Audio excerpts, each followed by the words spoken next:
Hi, I'm Jo and welcome to Soul Compass.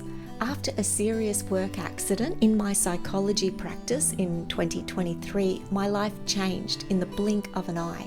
I lost my business, my income, my identity as a psychologist. I lost the life I knew. I've always been a hard-working single mum on my own throughout my life. I did have my kids, I had goals, I had study purpose.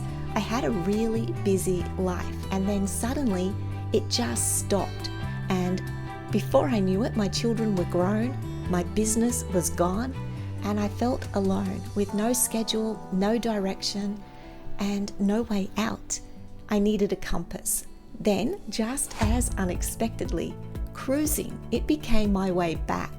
Not because it fixed everything, but because it gave me structure, space. It gave me hope, even when I was doing it alone. At sea, there is freedom and peace, anonymity, and the rhythm of the sea became so healing for me.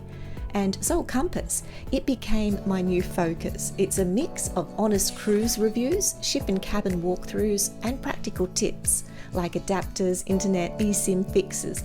But it also is the deeper side of travel and what I call cruise therapy. If you love cruising and you love solo travel, or you're rebuilding your life one step at a time like I am, then come with me and let the sea be our therapy, our compass, our way back, and possibly our next great adventure. Until then, happy sailing and see you soon.